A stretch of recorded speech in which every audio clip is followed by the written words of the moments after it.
Good morning, I'm Dan DeRose with 19 News Now, coming to you from our digital desk. We're going to be taking you live into the Cuyahoga County Court of Common Pleas for a sentencing today.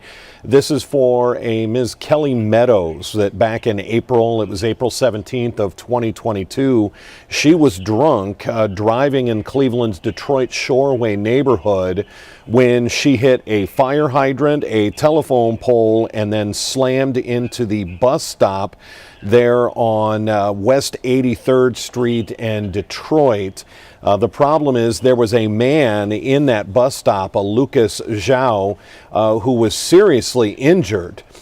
Because of that, you can see that Ms. Meadows has brought several what look like family members to court in her support.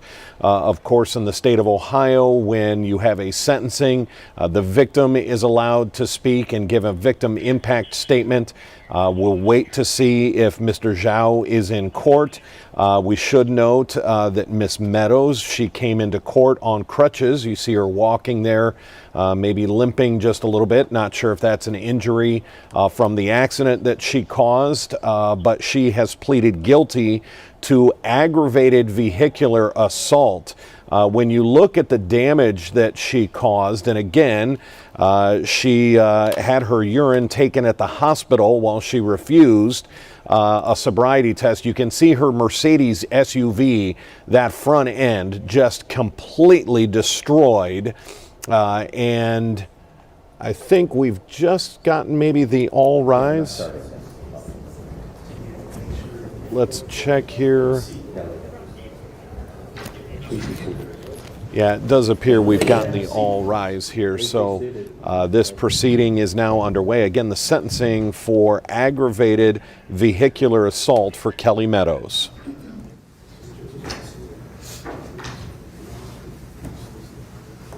Okay.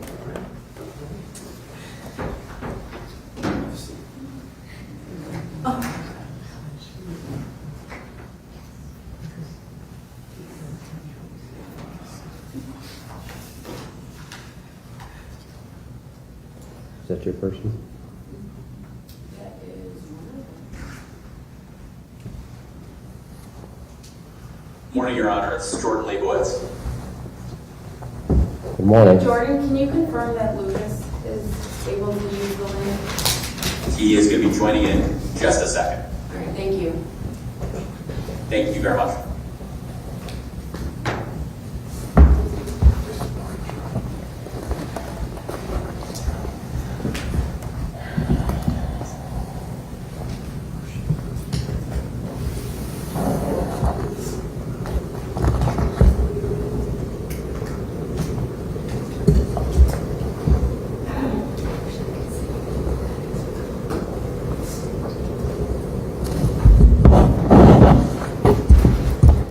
Again, as we get set here, it looks like they're having some technical problems. You see the defendant there, Kelly Meadows. She was driving intoxicated back on April 17th of 2022 in Cleveland's Detroit Shoreway neighborhood.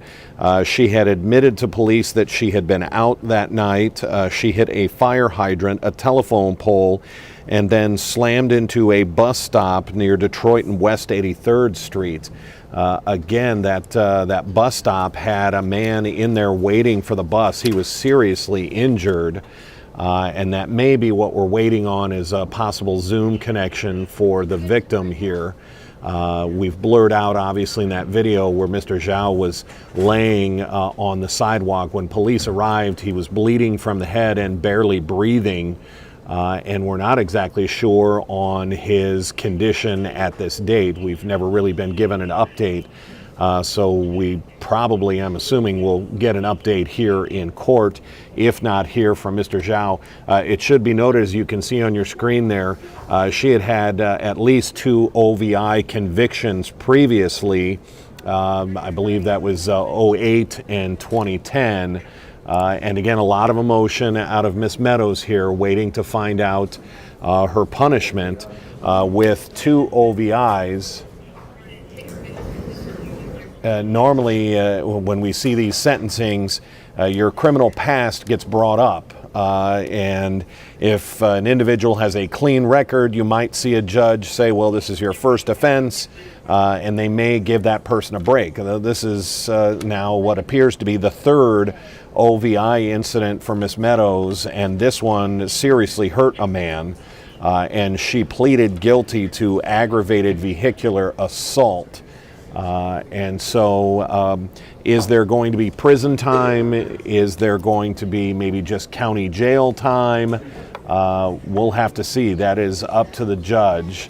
Normally in a sentencing, not only do we get to hear from the victim in any case, but at times we've also heard from people who support the defendants. We've heard from clergy. We've heard from treatment specialists who are treating maybe the defendant and give the judge an update on where they are at in their treatment. Not saying that's the case here, but I'm saying that's what we've seen in the past to try and tell the judge, hey, this defendant is on this path for this. But this is a little bit different. The amount of damage, the amount of injury that she inflicted on a man who was simply waiting for his bus.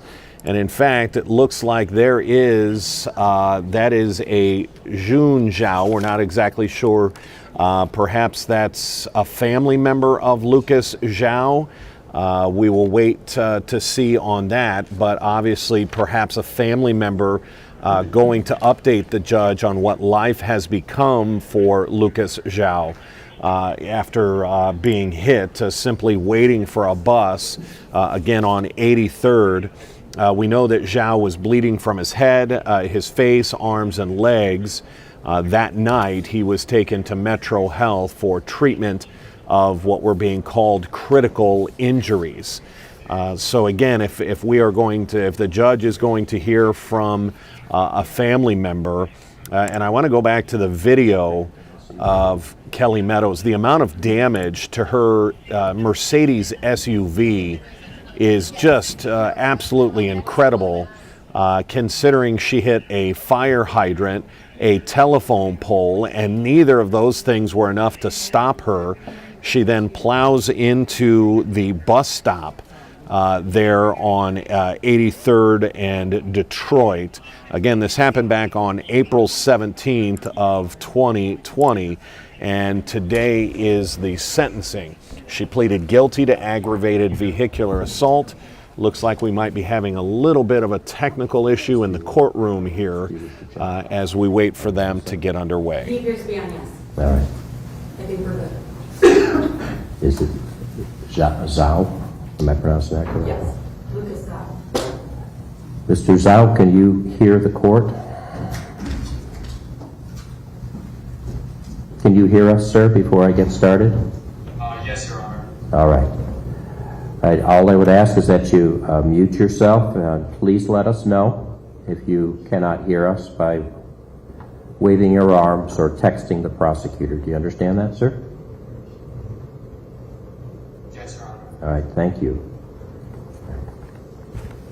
We're here on the record on case number 669-690, State of Ohio versus Kelly Meadows, who was present in the courtroom for her sentencing today.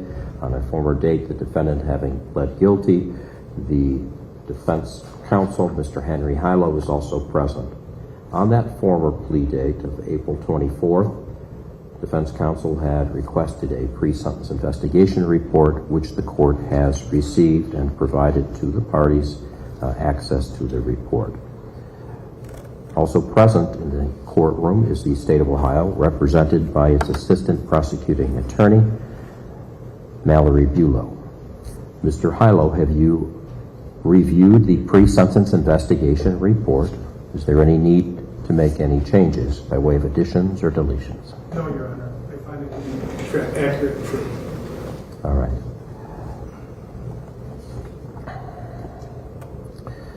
Ms. Bulow, would you care to see the pre-sentence investigation report?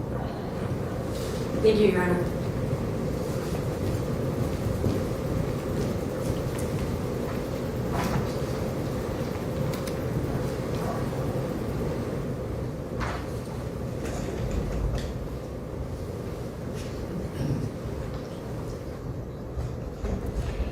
The state getting its look at the pre-sentence investigation. What that is they look at your criminal past, they look at the crime, they look at whether you had to go to trial.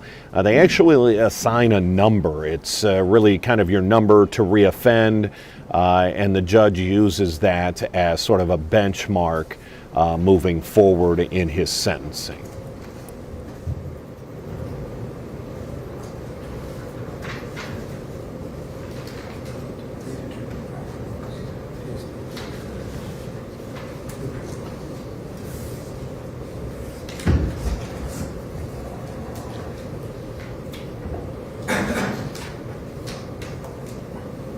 Thank you.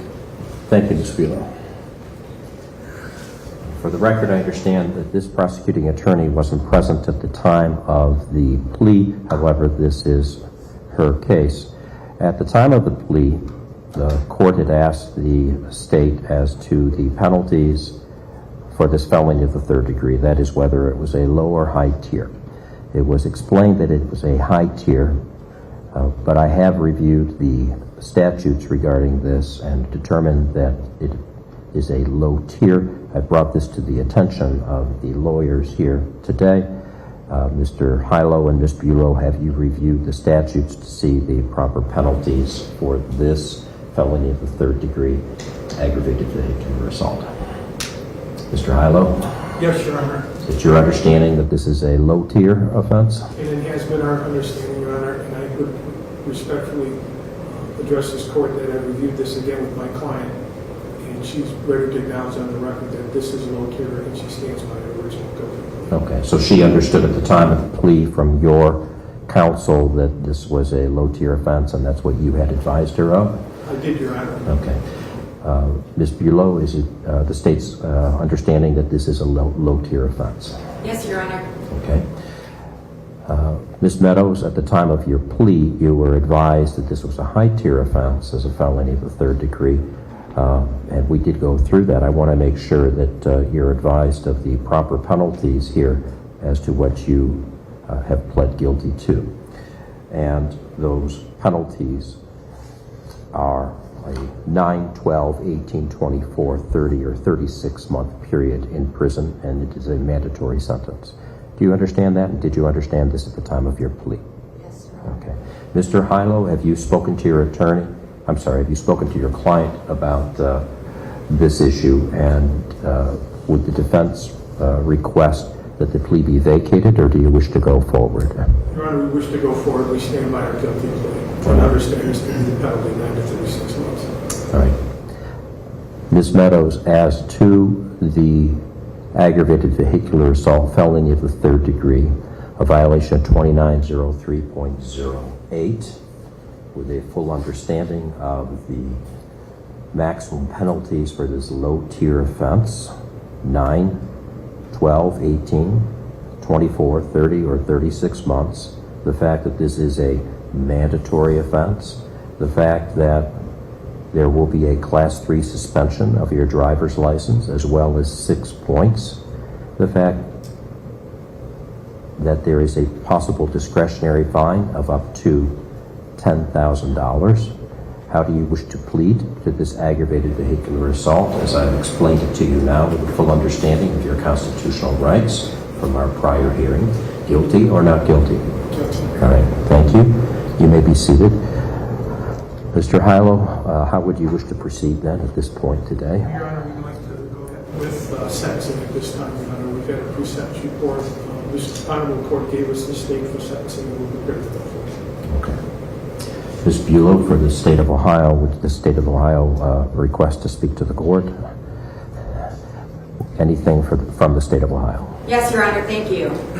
On April 17th of last year at around 2:40 a.m., Ms. Meadows operated her vehicle eastbound on Detroit Avenue at 115 miles an hour.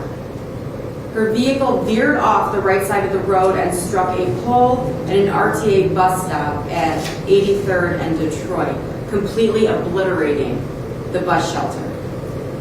Lucas Zhao, the victim in this case, was sitting inside this bus shelter at the time of the impact. Following the accident, Ms. Meadows was observed to be having difficulty holding a steady gait and was slurring her speech. A chemical urine test was collected at the hospital and later conducted at the medical examiner's office.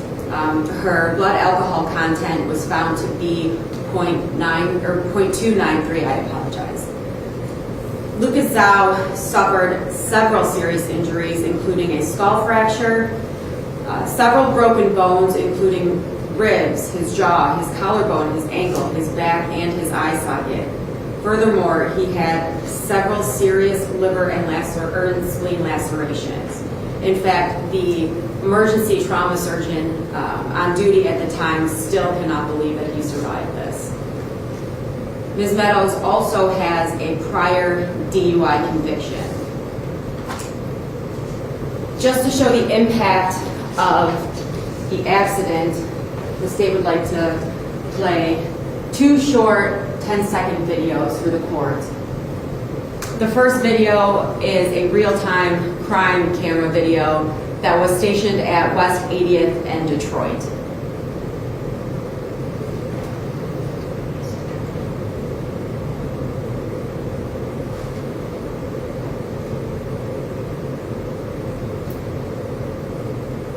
I'm going to briefly pause this for a second to give the court an idea of what's going on. So the bus shelter is up in this area. So you'll see her come around this way.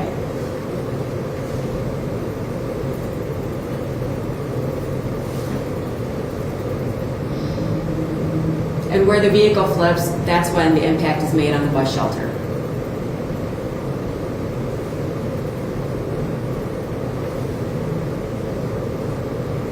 Now the second video is from a different angle at West 85th and Detroit. So, let me pause it again. So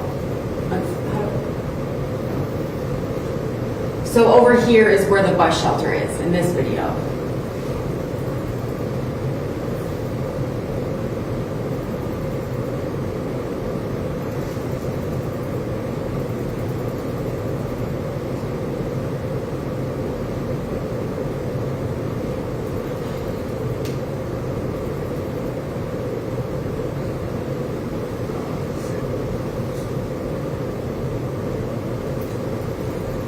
I hope the court understands that this was a purposeful action committed by Ms. Meadows. She knowingly and willingly consumed alcohol, and she knowingly and willingly got into her vehicle and drove. Both Lucas Zhao and his parents, Wendy Wang and Jun Zhao, had prepared victim impact statements that I'd like to read for the court on their behalf. They are appearing by Zoom. This first letter is from his parents. Dear Judge Bell, Lucas was almost at the proudest moment of his life.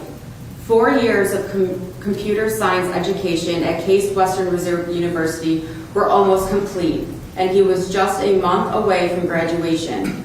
He had successfully secured a job in his field almost a year before his accident and was looking forward to starting a career in the computer science field. He was ready and excited to go to work.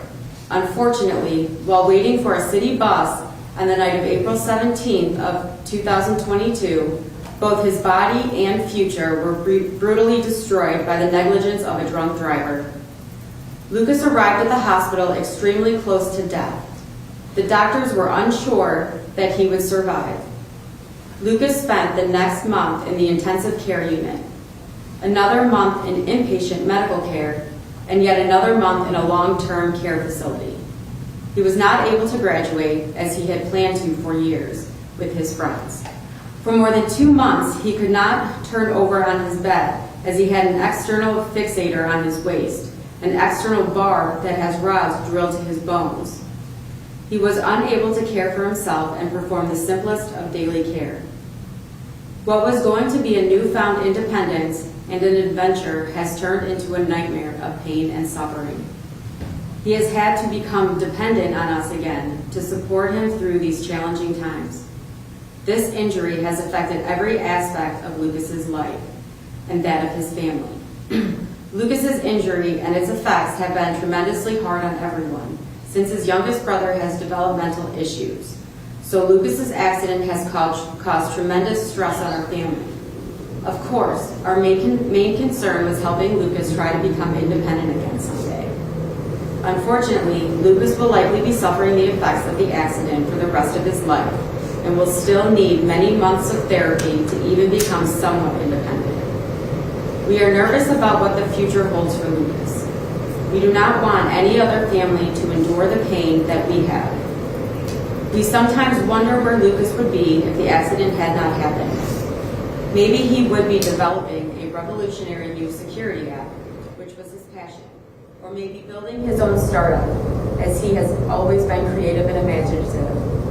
We can only wonder, because he was robbed of all this potential due to a drunk driver, and we are unsure if he will ever be able to do this again. The drunk driver who hit Lucas has a history of operating vehicles while intoxicated. This third instance nearly killed my son and has severely changed his life. We are fearful for the safety of others. We are fearful for the safety of the community that we care about and the community that our son has called home for nearly 4 years. We do not want this to happen to anyone else and ask that this court consider the safety of the public when sentencing the offender to time in prison so that this hopefully never happens again. The second letter is from the victim himself. Dear Judge Bell, I dedicated my life to my college studies working toward a Bachelor of Science in Computer Science and was very much looking forward to starting my career. But on the night of April 17, 2022, both my body and my future were horribly ruined. The months directly following my injury were a traumatic and agonizing blur. The pain and embarrassment of what I had to go through as the doctors and nurses tried to put my body back together again is still something that will haunt me for the rest of my life. I should have been starting my career, making new friends, and enjoying my favorite activities of exploring, running, and hiking. Instead, I had to move back to be cared for by my parents, and now my days are filled with never-ending doctor visits and therapy. I was in a wheelchair for months following the accident and have already endured a year of painful rehabilitation. It took many, many long months to be able to walk independently again. But even after a year of intense rehabilitation, walking for any length of time or going up and down stairs is still very difficult. I am embarrassed that I am a young man who has come to use a cane.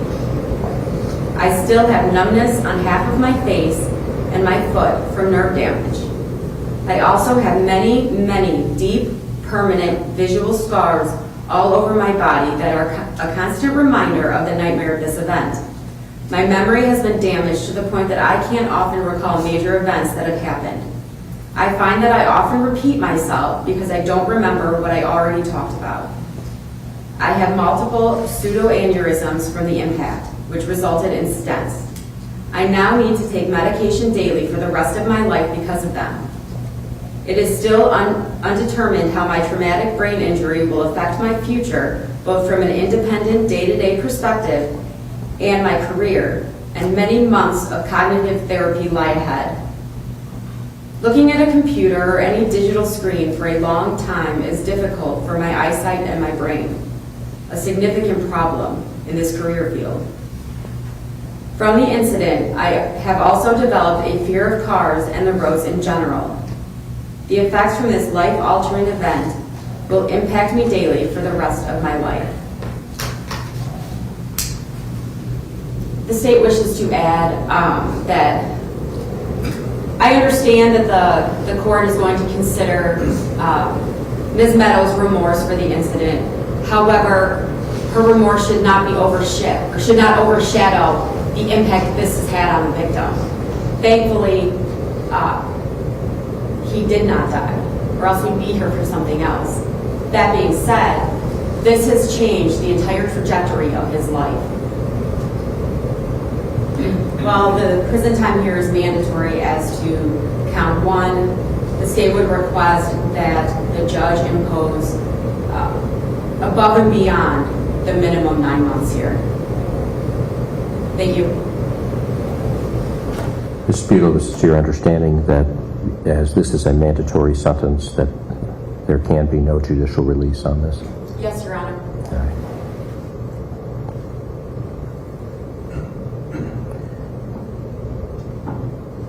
I take it since you read the victim and his parents' letters that they do not wish to speak personally. Is that the case? That's my understanding, Your Honor. Okay. The court will take a moment here because I find that sometimes people change their minds. If you wish to contact them through texting, as you have been, let's please make sure of that so Marcy's law is fully complied with. If you're hearing me now, Mr. Zhao, the court is giving you an opportunity to speak on your own behalf if you wish to. The court has heard from Ms. Below on your behalf, who read your letter. I do have your letter as well as your parents' letter, and I have reviewed them yesterday and again today as she read them. But if you wish to, you may speak to the court. Please respond to either verbally if you wish to do so or not, or you may text Ms. Below. Not at this time, Your Honor. Everything is contained within the victim documents. All right, sir. Understood. And I know that's a phrase that usually we all use, not at this time, but I just want to make sure that you're clear that this is the only time, and I take that to be the case. Thank you very much, sir. Ms. Below, thank you for your presentation. Mr. Hilo, in mitigation for your client, would you like to proceed? Thank you, Your Honor. Your Honor, in listening to the presentation by the state, there is nothing that the state said that Kelly Meadows would disagree with. Kelly Meadows has lived with this from the time it happened, but from the instant that it happened, Your Honor, it has been her desire to try to make sure and ensure that this young man who did nothing to cause this horrible, horrible tragedy. Having said that, Your Honor, Kelly's Meadows' life existed before that date, and before I speak any further, there's some individuals that the court would allow that like to say things, have comments on her behalf if the court would allow us. Yes, please go ahead. I'd first like to call William George, Your Honor. He's the brother-in-law for Ms. Meadows.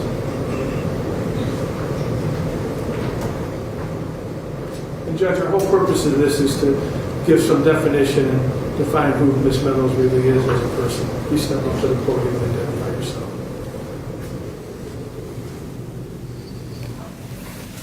The judge will address you. One moment, please, sir.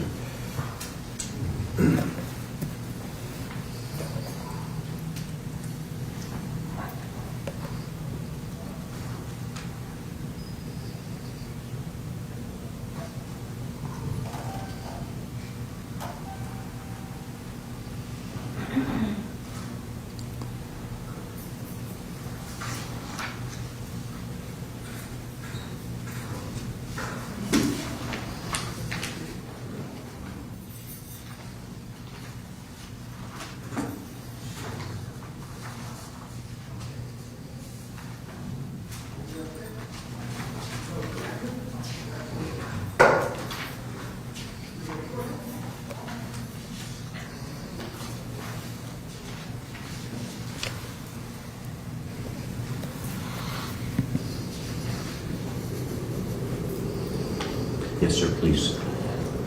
Your full name, sir? William George. Mr. George, you sent a letter as well, is that correct? Yes, sir.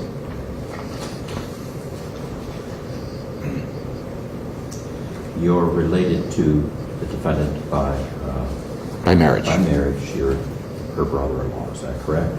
Yes, Your Honor. All right. What would you like to say to the court, sir? I addressed some of the points in my letter to you. First of all, thank you, Your Honor, for allowing us to at least speak a few sentences on behalf of someone we love very, very dearly. You may say as much as you wish, sir. Thank you, sir. I've known Kelly since I started dating my wife, my girlfriend at the time, since she was 15 years old. And I've watched her mature into a beautiful woman with a passion for life, a passion for caring for people, a passion for the nursing home industry and long-term care industry. I've seen her go out of her way on nights and weekends and watched her deal with crises within her nursing homes and the regional nursing homes that she represented and took charge of. And it's a passion for her only in the sense that it's more than just her life. It's who she is.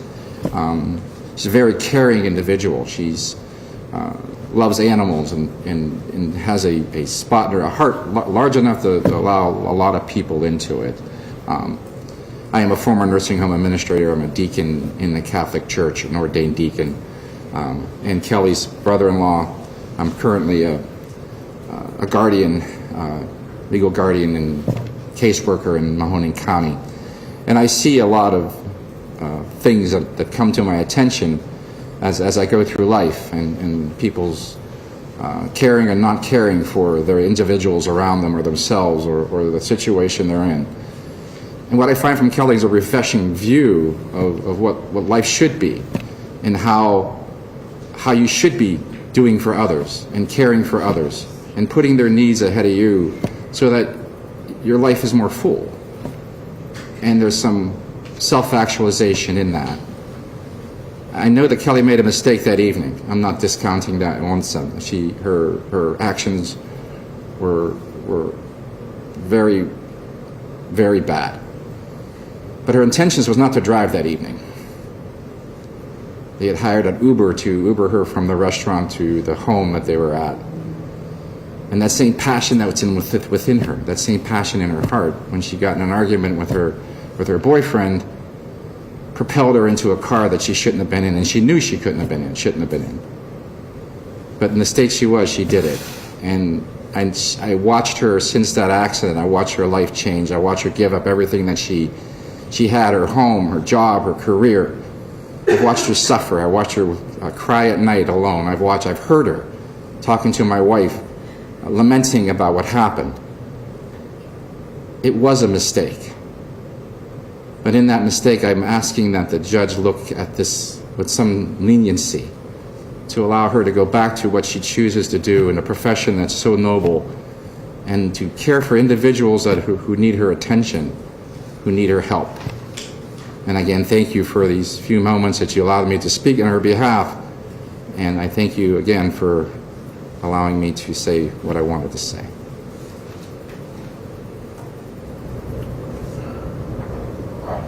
Thank you, Mr. George. I appreciate your words, and I have read your letter more than once, so thank you. Thank you. Your Honor, with the court's permission, we'll call on Ms. Pace.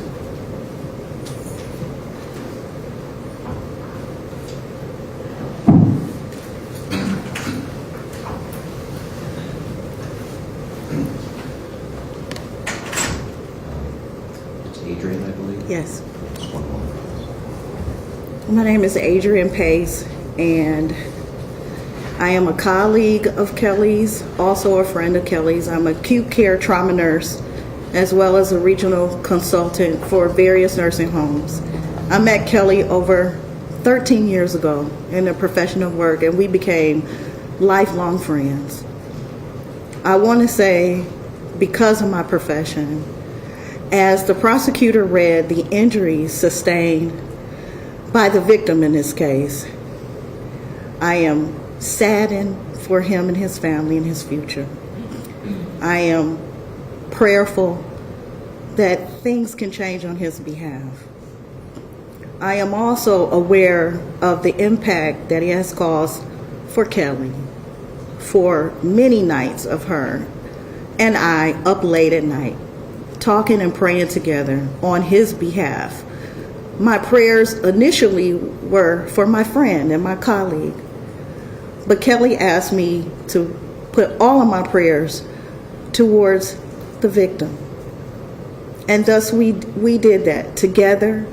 She's asked every single person that we've worked with, her family or friends, to also pray for a good recovery and a continued good future for him. Today I stand here as her friend, her colleague. I ask the court to please keep in mind that Kelly is fully aware of the horrific night that happened. Because we work in healthcare, she is fully aware of his injuries, of what his life looks like moving forward, and she is hopeful that he will have a full recovery. She is also remorseful to the point where the woman that's sitting here today is not the woman that I know, and this has significantly changed her life. She dedicated herself throughout this process, not court ordered, but her own will and determination to help others, to go to meetings that were not court ordered. I drove her there and picked her up because this is what she wanted to do, to try to repair some of the damage and to help other people see that the mistake that she made that night impacts so many people. I don't want to cry today, but I have tears for both sides. Both sides of the tragedy. And I would just hope that anything that the state would be willing to do to help her return as a productive person to society, that would be allowed today. Thank you. Thank you, Ms. Pace. Appreciate your words, and I have read your letter. Thank you, Your Honor. With the court's permission, I'd like to call Ms. Lori George.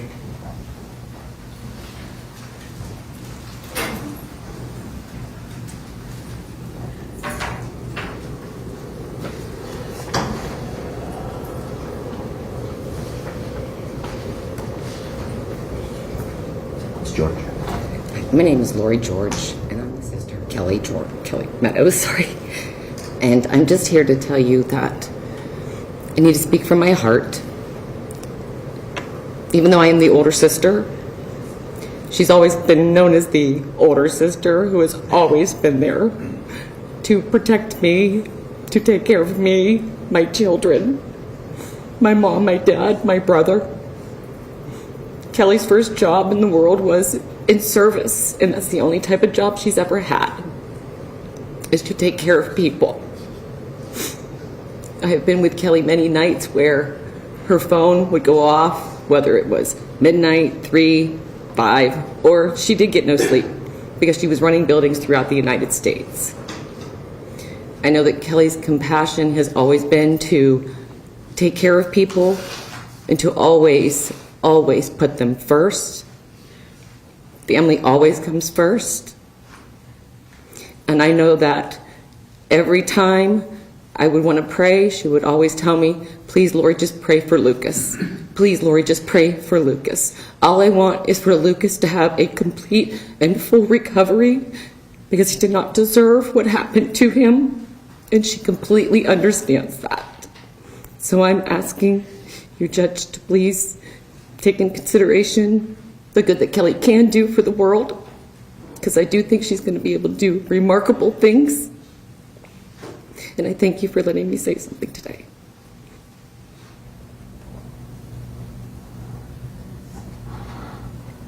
Thank you, Ms. George. I have reviewed your letter as well. Thank you for your words. Thank you, Your Honor. With the court's permission, I'd like to call Ms. Murray. One moment, Mr. Hilo. Thank you. Ms. Buelow, do you mind turning this off so I might see the victim's face on the Zoom?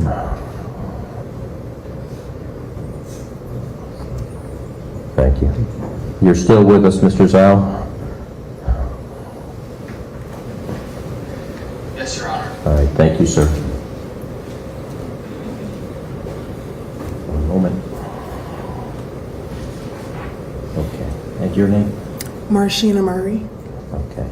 Did you also write a letter? I did. One moment, please. Sure. I recall the name, Most people do. but I need to see the letter.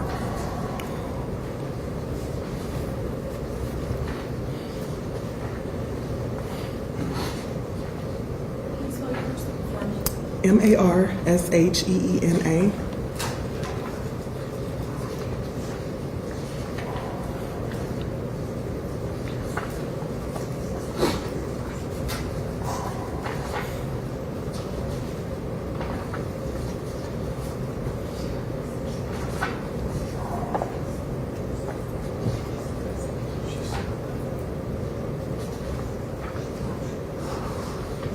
Yes, go ahead, please. Thank you, Your Honor. Thank you, Your Honor, for letting me speak. So my name is Marshena Murray. I think to know a little bit more about me, I'm a child psychologist at Metro. I work with kids who are actually in foster care a lot, so kids who are in custody. And so that's kind of like my job. I really believe that people can change and learn and grow. And so I met Kelly actually when I first moved here almost 10 years ago, when I first moved here. So initially she was my neighbor, and I've grown to call her a very dear friend. And listening to everyone's words, I've been thinking about how I can, add to learning about Kelly. I just want to reiterate that she is so remorseful about what happened, and as you know, this situation has changed her life in so many ways. Like everyone said, her job, her home, everything, and I really feel my heart goes out to Lucas and his family. I know that he's struggled a lot, and it's really too big. Kelly really struggled a lot, and her family, it's just really been tough for her, but she is very remorseful. And when I think about this situation, I just think of the idea that, you would have to, the biggest mistake you've ever made, the worst decision, and have everyone know and everyone here and have to be here for this situation. It's just really, really unfortunate. But what's most important I think about Kelly is that she's genuinely a good person. When you think about her heart, her spirit, how she loves people, she gives. Kelly's one of the best people I know. She will give you her last. She'll give you what she don't even have. If you need her, she's always there. And so, Your Honor, I know that, you see a lot of different people, but I think what's most important the way I can add is just thinking about how good of a person Kelly is, and how it's just so unfortunate that we hear that she's, being judged by this huge mistake that she's very remorseful for. So, thank you. Thank you, Ms. Murray. Appreciate your words. Thank you, Mayor. I'd like to call Ms. Bonadonna.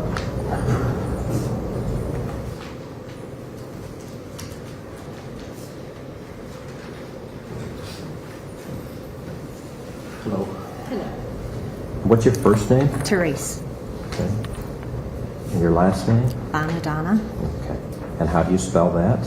Bonadonna. And did you write a letter? I did. Yes.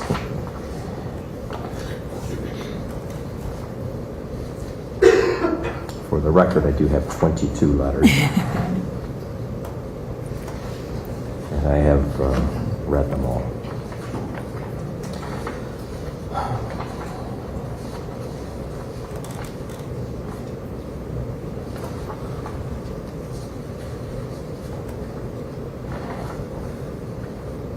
That's the last one. Okay. What would you like to say? Thank you, Your Honor, for letting me address the court in regards to Kelly. Kelly is my heart. She's one of the closest friends I have. And as everyone said, they talked about Kelly's remorse. Kelly,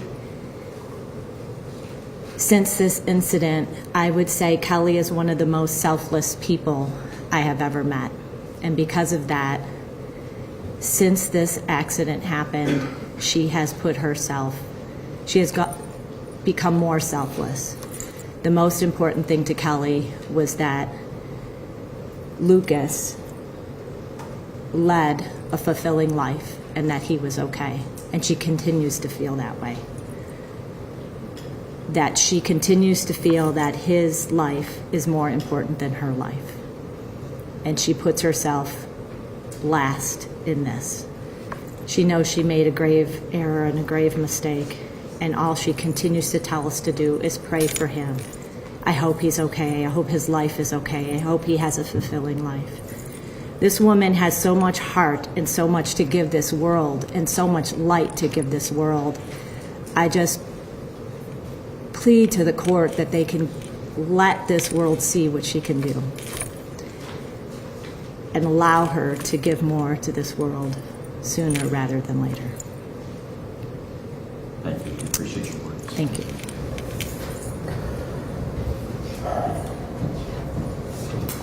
Yes, Mr. Hylo. Ms. Schuler, Schuler.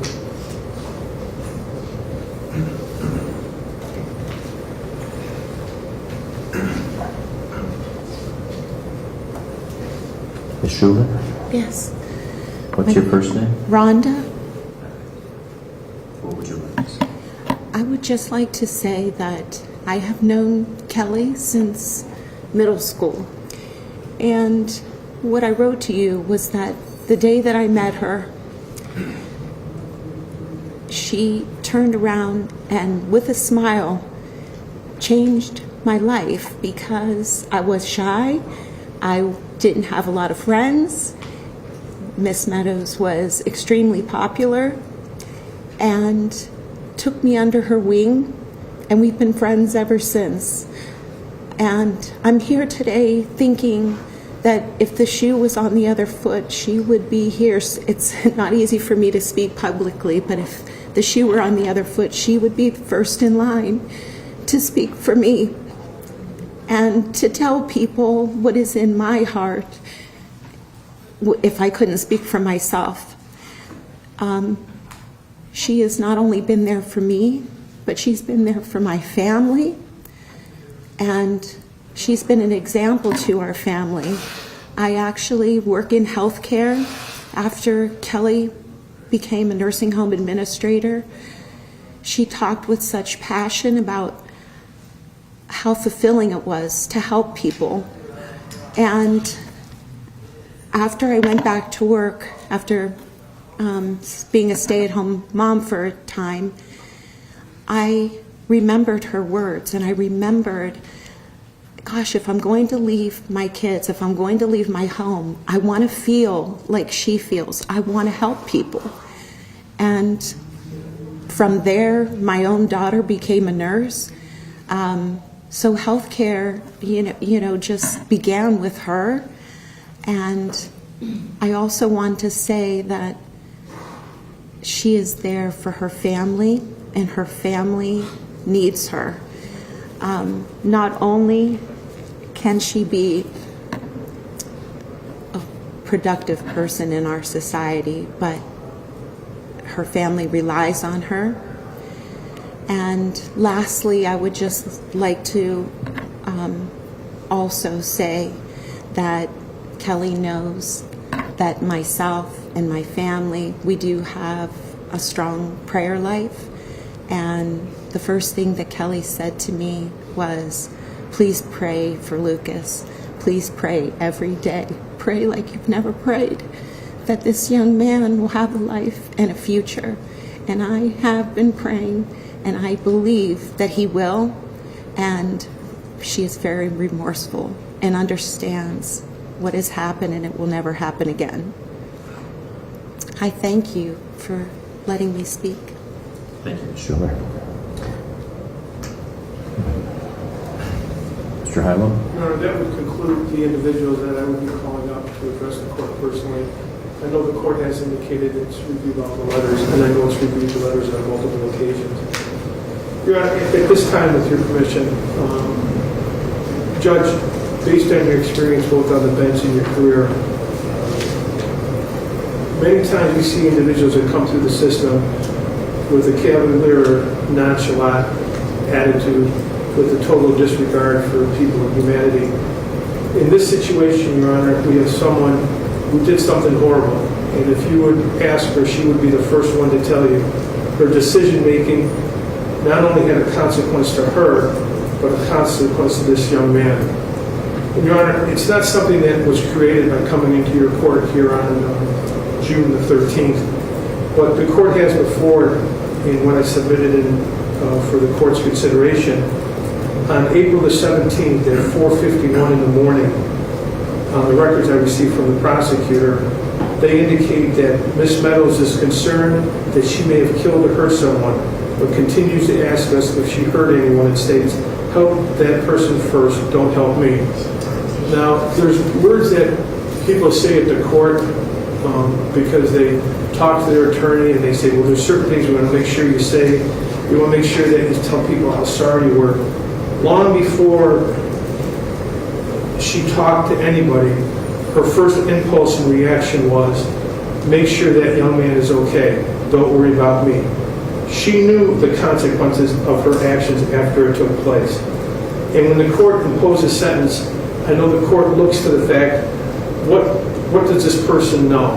What type of insight or understanding as to what their consequences of their actions? You've seen by the letters, Judge, and heard by the words spoken here today, there's one constant. Everybody she asks for is to pray for the recovery of this young man. And I know if I was sitting where he's sitting right now, it seems type shallow because when he gets up, he feels the effects of that accident 24/7. He should also know that from the time I became involved in the case, and before that, Mr. Yelsky, Kelly wanted to pick up the phone and call him and meet with him personally to offer her apology for what she had done. But because the case was pending, as attorneys, we wouldn't allow her to do that. And what's also significant to note, Your Honor, she came from a career where it was based on serving and helping others. That night speaks for itself with its horrific consequences. But during the COVID epidemic, she was putting well over 100-some hours a week with shutdowns in nursing homes, with restrictions in nursing homes, with patients dying, with staffing problems. That was the life she was living, and it was all for the purpose of serving others. And she never abandoned that purpose. And I think something else should be known here. When we talk about whether someone has insight or understanding of the consequences of their actions, when she was 12 years old, Your Honor, she had witnessed horrific in her family. She lost her sister to a drunk driver when she was 12 years old. So it compounds what she feels here today. Your Honor, more people wanted to speak here today. You have the letters. You have the pre-sentence report before you. She understands there's consequences for what she's done. It's simplistic, but there was an old saying once, if you kick me in the shin and say you're sorry, my shin still hurts. There's consequences for our actions. She's ready to accept those consequences. And I ask the court, I know the court will, when we determine what the punishment should be here, what the sentence should be, when we balance the conduct that evening versus the life that she led up to that point, serving others. Her mother's in the courtroom today, and her mother has some significant medical issues. She cares and takes care of her mother. And everything I talk about with Ms. Meadows, it always comes back to taking care of her family. And I think what's really telling, Your Honor, is her first response when she was in the hospital, knowing she had done something horrific, was caring for this young man. And no courtroom words are going to allow a person to forgive. But I want he and his family to know that there is a great deal of sadness on this end and compassion and acknowledging what they did was wrong. And Kelly accepts all responsibilities, and with your permission now, Your Honor, she would like to address this honorable court. Would you please bring her forward to the podium? Yes, Your Honor. She may be closer to the monitor.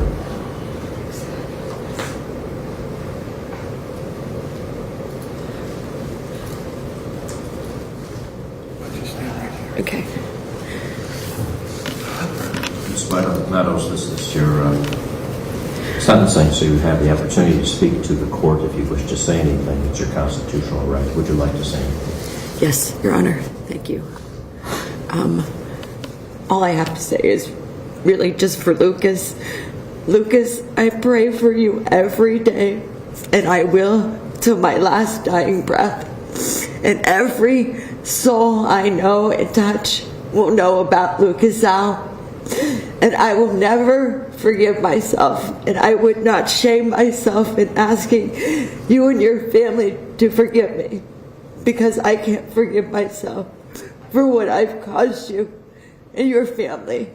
And I know how scared your parents had to have been, and your friends and your siblings. And I lived that. And to think that I caused such hurt to you, physically, emotionally, mentally, as well your family, is unforgivable. This is a life sentence for me. And I just want you to know that everything I will do in my life after me paying my crime will always be with thought of you and how I can better improve anything I can do for you in society. I take 100% responsibility for what I caused, and I am forever remorseful. I cry every day for the regret of what I did, and there's no justification ever. And I am thankful to my family and friends speaking so kindly of me. But homes and items and material don't matter. The only thing that matters, and has since the moment you've come into my life, is you. You're all that matters. And I send every well wish and prayer to you, every angel I pray to give you strength and healing and love and joy and all the successes that you deserve. And I am sorry that I caused what I did to you. Thank you, Your Honor.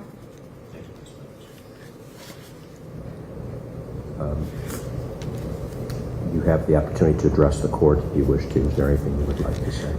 I accept whatever will be given to me. It's a life sentence for me, so I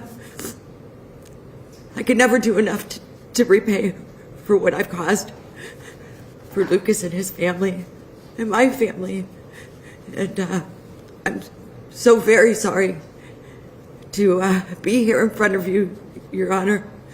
And I regret every aspect of the thought of my whole life of caring for others, and to think that I could have hurt another person is just the hardest thing for me to even understand, because I would never knowingly, but it does not excuse what I did. And I humbly apologize to everybody who I have disappointed, let down, hurt, and caused pain to. Thank you, Your Honor. Thank you, Mr. Hilo. Thank you, Ms. Meadows. You may be seated.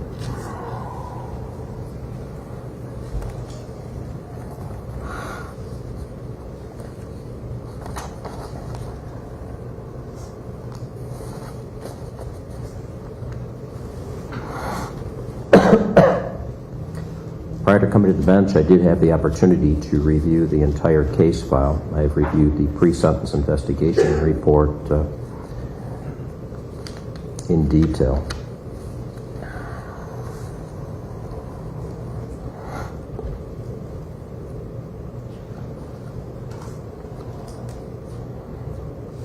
I've reviewed 2929.11 for the principles and purposes of sentencing, and 2929.12 for the seriousness and recidivism factors, and 2929.13 and other revised code sections for felony sentencing. I've also reviewed the driving under the influence misdemeanor sentencing statute as well. The court has formulated the following decision based upon the overriding principles and purposes of felony sentencing, which are to protect the public from future crime by the defendant or others, and to punish the offender using the minimum sanctions that the court determines accomplishes those purposes, without imposing an unnecessary burden on state or local government resources. To achieve these purposes, I have considered the need for incapacitation. I have considered the need for deterrence, for rehabilitation, and providing for restitution. And I have considered the victim's position as well as the state of Ohio's and the defendant's mitigation. The court has considered the relevant sentencing guidelines provided in revised codes 2929.11, 2929.12, 2929.13 through 2929.19. I'll make some observations before completing the sentence. As to the pre-sentence investigation report,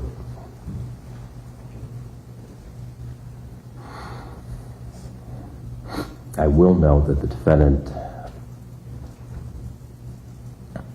had at least 28 traffic violations in the past.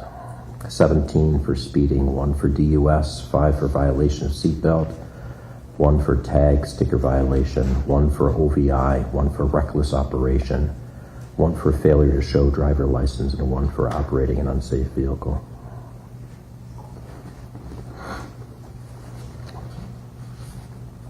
There have been a lot of mitigation here presented before the court. At least 23 letters, which the court has reviewed. In those letters, the court will make note of some things that the court specifically was impressed with. First, I will say that I am first and foremost concerned for the victim in this matter, Mr. Zhao. As the defendant has explained, it is Mr. Zhao here who should be thought of primarily and always in this matter. He is the victim on this offense. In reviewing his statements before the court was very impressed with his brightness, with his possible future. I'm very impressed also by the fact that it may not be quite the future that he intended to have, or his parents thought that he was going to have. You're a very bright young man, Mr. Zhao, and I would be proud if I were your parent. Your parent have every reason, both of them, to be proud of you. Equally impressive is the fact that in your letter you did not hold specific animosity towards the defendant. You didn't concentrate your statements against her as to anger or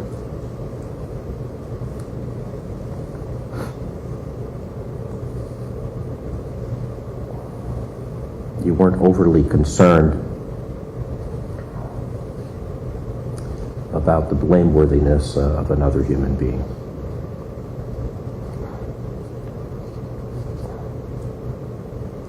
And again, your parents should be very proud. I have no doubt that you will help many people in the future, Mr. Zhao. As Ms. Meadows, you have helped many people in the past.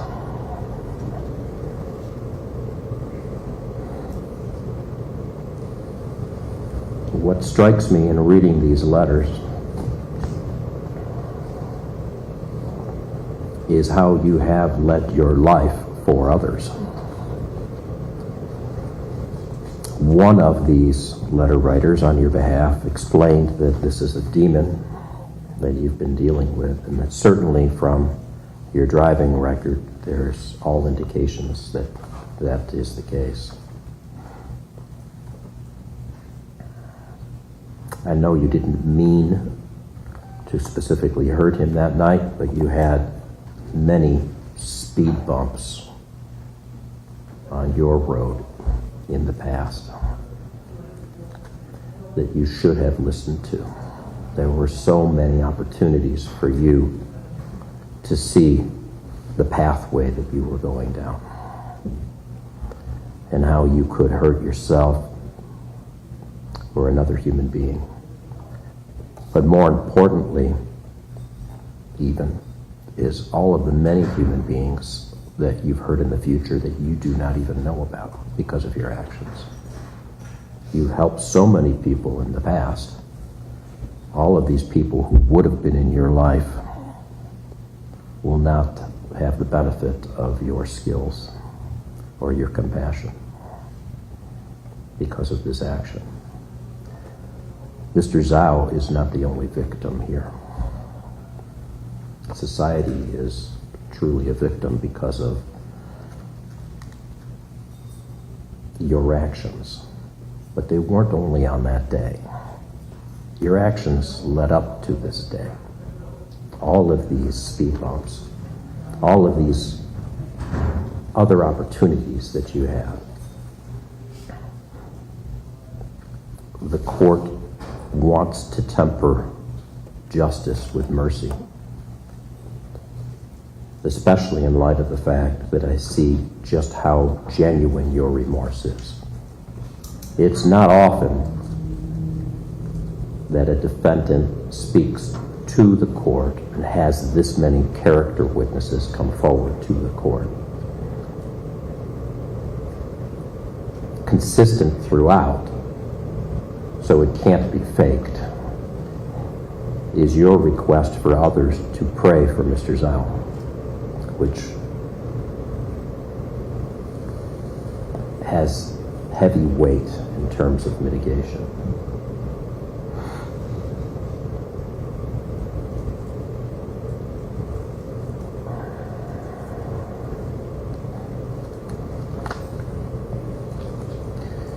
But I also have to balance that with the understanding that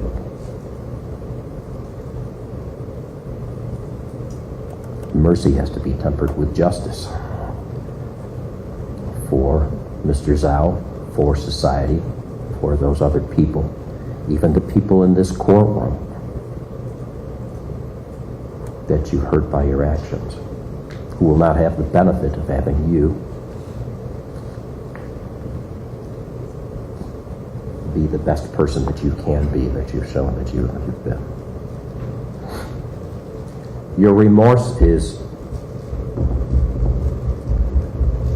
so deep to be indicative to this court anyway.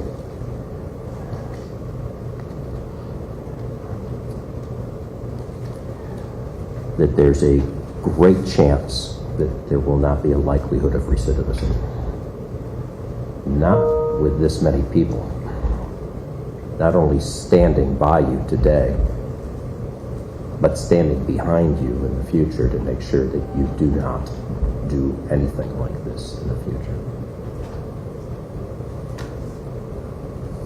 For their love and for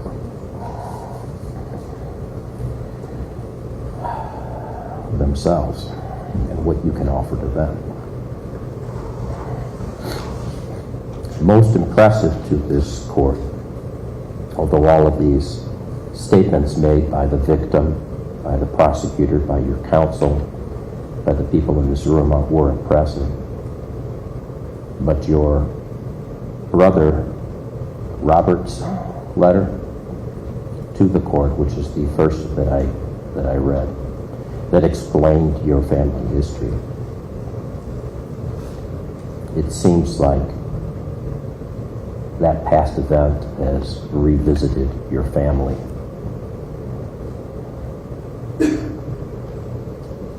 And the cosmic irony is not lost on this court.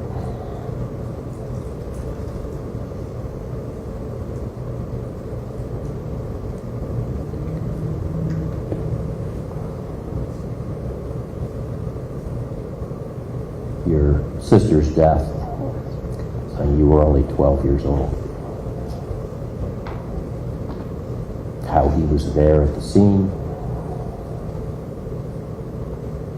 how he took her pulse, held her hand without even knowing that it was her, only to learn later by the police that the person he attempted to assist was his sister.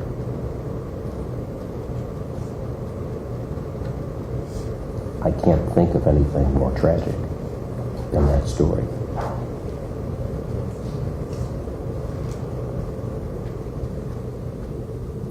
Except that it's layered on top of that with this story here. I don't think that any sentence that the court can give is necessarily going to be perfect or just.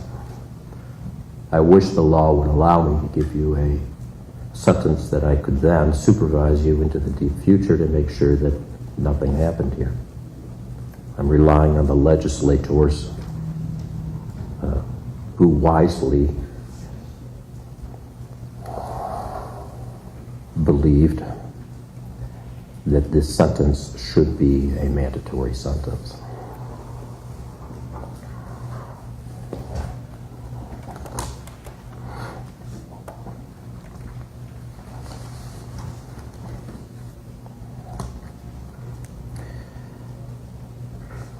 As to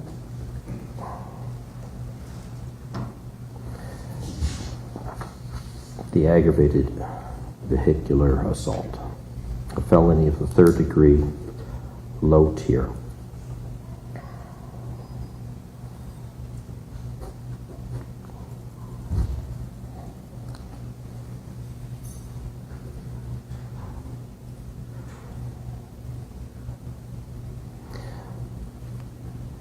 Court will impose a sentence of 12 months in prison.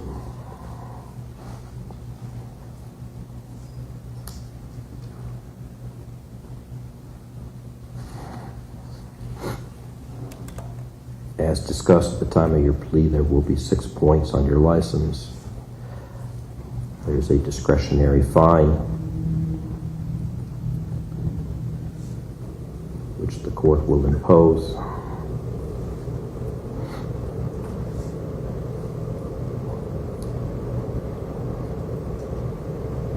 Of $3,000. You have a Class 3 suspension on your driver's license.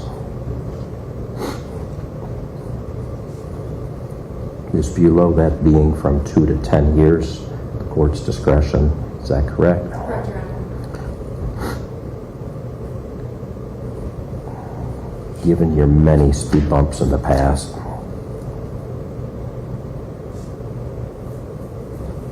society cannot have you on the road. The court is going to impose a 10-year suspension.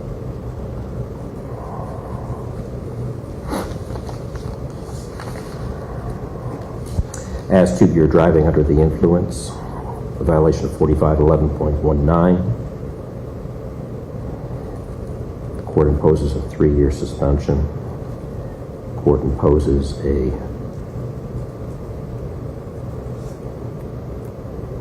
$500 fine.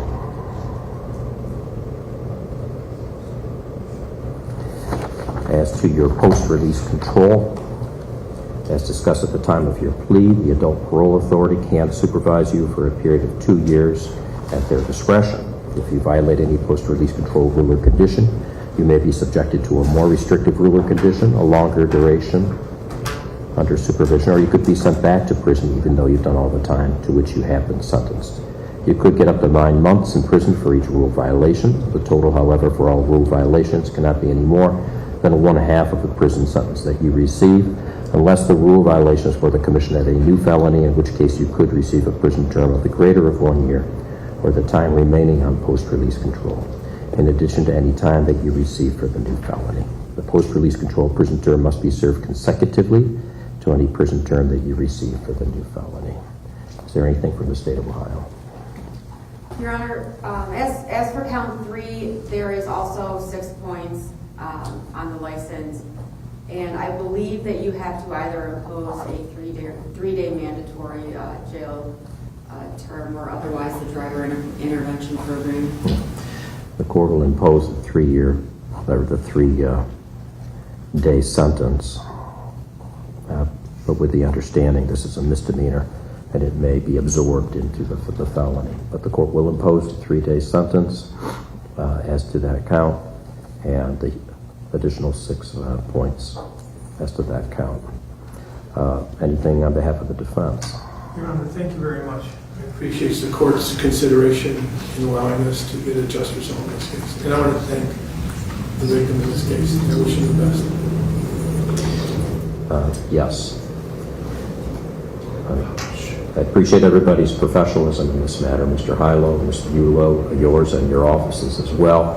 And Mr. Zhao, thank you for being present today. And the court's thoughts will always be with you, sir. All right. Take care. Thank you very much. Thank you. We're off the record. Dan DeRosa with 19 News as we wait for Kelly Meadows to be handcuffed and taken away to prison.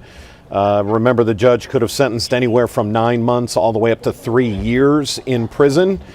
She was given just 1 year in prison.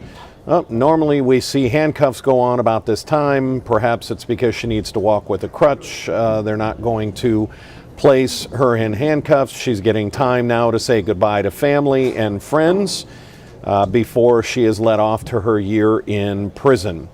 You saw Mr. Zhao in court. He was there via Zoom, but only had his statement read via the attorney, the prosecuting attorney, and that's where this stands. I've been watching your comments on Facebook.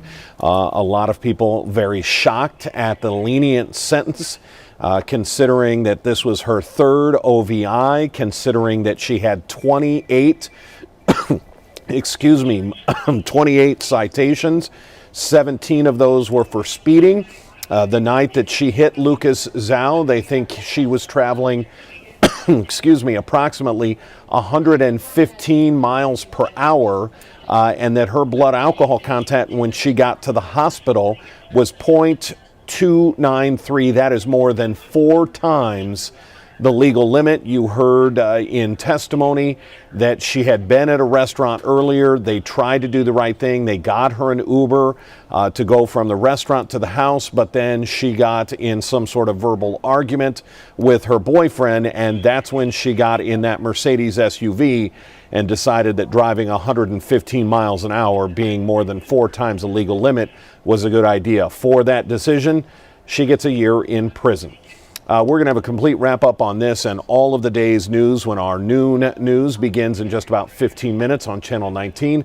Otherwise, we'll see you at 3 o'clock for 3.5 hours of news. I'm Dan DeRosa with 19 News Now. Have a good afternoon. 19 News is everywhere. Download our CTV apps and follow us on social media at Cleveland 19 News.